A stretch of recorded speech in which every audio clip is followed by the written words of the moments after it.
Hello. Hi friends, it's Anita. Welcome back to my little corner of the internet. So today I wanted to talk about a article that I found on Refinery 29. It was a recent article that came out talking about a new trend called glass nails, and I have some opinions. I think I would love to try it, but I wanted to go through that article with you and just have a conversation around glass nails and kind of the trends that are coming out as a whole. So, like I was saying, I found this article on Refinery 29 that was published October 23rd, 2024, and it reads Glass nails are going to be everywhere. Here are 8 ideas to inspire you. What are glass nails? With glass skin and glass hair, both huge beauty trends currently, it's no surprise that the obsession with a high gloss finish has come for our nails too.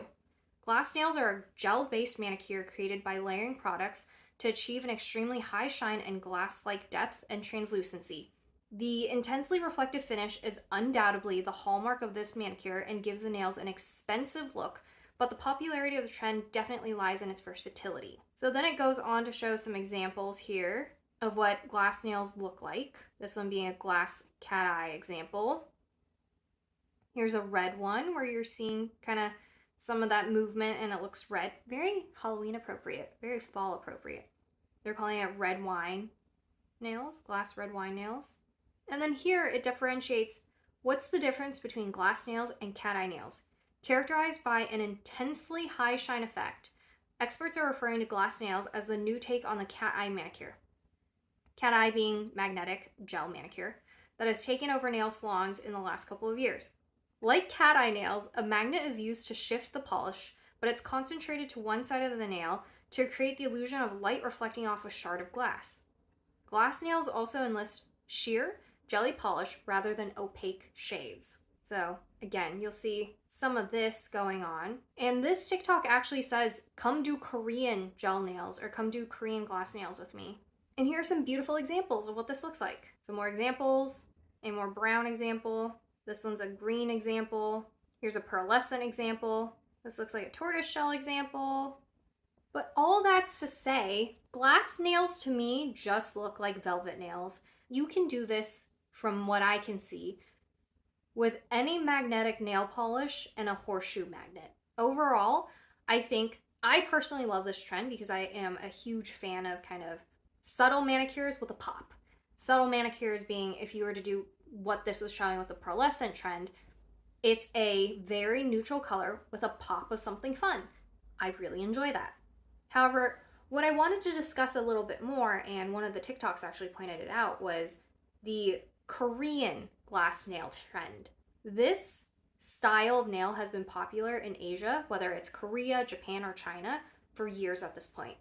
For as long as cat eye or a magnetic nail polish and magnetic gel polish has been a thing in Asia, glass nails have also very much been the same thing.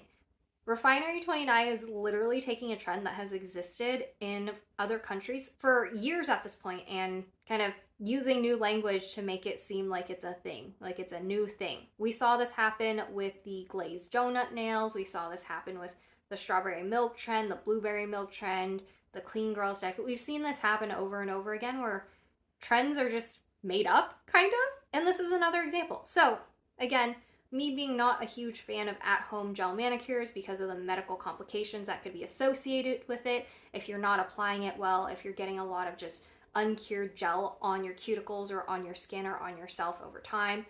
All of that combined for at-home issues with gel manicures. I'm going to try to reproduce this using non-gel and see how that goes.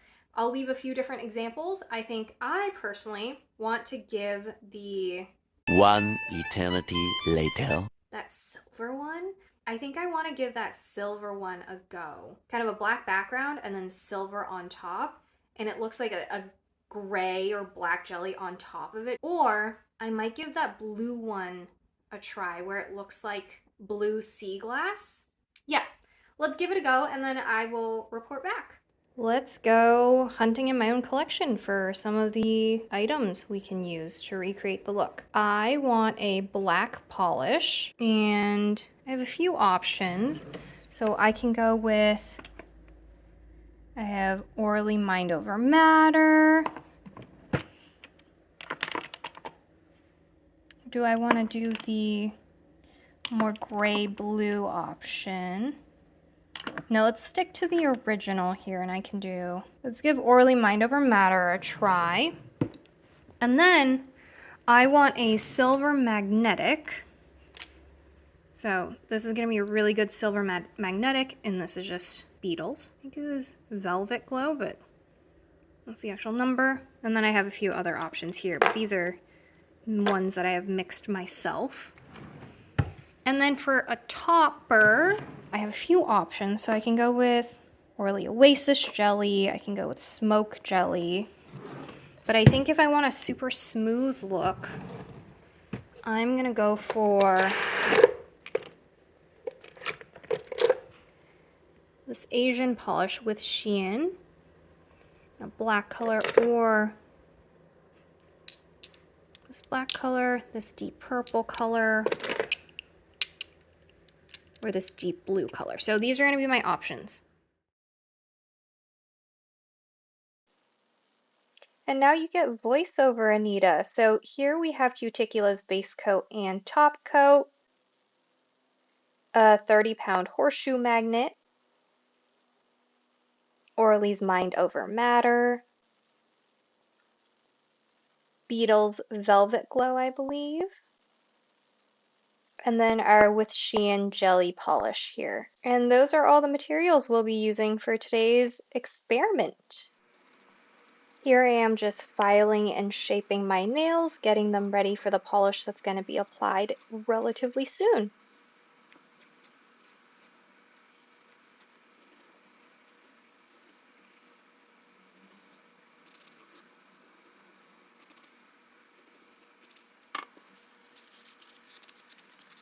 Just using a buffing block to get rid of some of those edges that might come through once you're filing your nails. Here I am applying my base coat. This is the Cuticula Silk Base Coat. Love it. Great for ridge filling, great for adhesion, amazing for longer term wear. I'm now applying the first coat of Orly Mind Over Matter, taking my time with it since it is a black polish. Orly does have a really nice brush now, so you'll notice it fits the cuticle really well. There I go, flooding my cuticle. Don't worry, I'll clean that up in a little bit. And this is actually the old version of Orly's brush. Their new brush is even nicer and more rounded and more consistent in its cut. Here is the second layer, second coat of the Orly black polish. My middle finger did get a cleanup on the cuticle.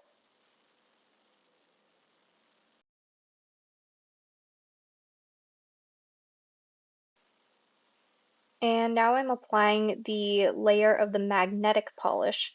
So this is Beetles in Velvet Glow. This is just normal nail polish. I know Beetles has a lot of gel polishes available for sale on Amazon. This is just their regular nail polish line. So you'll see after about 30 seconds, that magnetic pigment really pulls to the surface really nicely. And you can start seeing some of that flash from the magnetic pigment. I'm going to go ahead and continue applying the magnetic polish finger by finger. And I'm dropping it into the 30-pound horseshoe magnet here, which has a really strong pull. So it's going to create a really nice velvet effect. And you can kind of see the magnetic particles go from kind of more piecey to a very smooth look. So as you'll notice, as I'm applying it on the right there, the magnetic pull from the horseshoe magnet is actually strong enough that it can still pull on the pigment outside of the horseshoe. And now I'm going in with the black jelly polish on top from With Shein. Sticking it in the magnet once again. If you do apply any layer of polish on top of a magnetic polish, you do need to remagnetize it. And here is me raging about the brush from With Shein.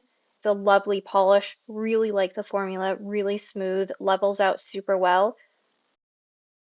The brush is not great. Flat, kind of annoying to use. It isn't super skinny, so it could be worse. However, I'm still going to be annoyed about the actual brush on the polish. It's a tiny bottle, so I can't swap it out, unfortunately, but I'm still going to complain about the brush. Here I am moving through the additional fingers, and you'll notice the difference in the glow between the middle finger that has the polish, the jelly polish painted on it, versus the one that doesn't have the polish. So you'll see kind of the glow, the magnetic pigment shining through the jelly polish is a slightly darker tinted color versus previously what you were seeing with just the pure silver glow with just that on top of the black polish. And here's a shot of the final outcome of all this layering. So the magnetic polish allows that flash that you see coming through. And here it is in daylight. The flash is still coming through, but you can really see how the black kind of mutes it all out. Okay, closing thoughts many hours later. I have recreated what I think is essentially the copy of the inspo picture that was on the Refinery 29 article. Overall, not too difficult. It just took a bit of time because you have to create a base layer of a base color. In this case, I used black. Then you have to do a magnetic layer on top of that. And for your magnetic to look good in any way you magnetize it, you do need to continue to magnetize it for every layer on top of it that you put on. So on top of the magnetic layer, I had a black jelly polish that was really sheer, but you still have to magnetize it. And then on your top coat, you have to magnetize it as well.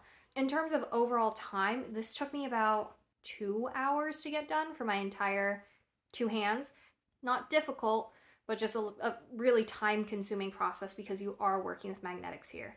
Overall, I think my final thoughts are just this is kind of a repurposed trend that Refinery 29 is just trying to make happen. In the grand scheme of things, this has already been a thing in Asia. We have seen these looks in Japan, in Korea, in China for many years at this point. So I just think we should give credit where credit is due. If anyone knows of this trend starting before Asia in the last couple of years, I would love to know more. Please let me know in the comments if I'm just missing some historic context here. But overall, again, this is not a new trend. I think it's cool that Refinery 29 is trying to make it a trend and bring it more towards a Western audience, but this has been a thing in Asia for a really long time. I would rather do this in a normal nail polish fashion instead of gel nails because I do not want to get into trouble with getting gel on my skin or having to deal with the additional possible consequences if I am not applying it perfectly at home. All that's to say, do I think it's a cute look? Of course I think it's a cute look. I think it's again, a very like neutral with a pop sort of nail look. And I would do it again if I had another 2 hours in my day to be able to do a polish look. So that's it for me. Thank you for taking time to hang out with me today. Okay, that's all I have. Okay, bye!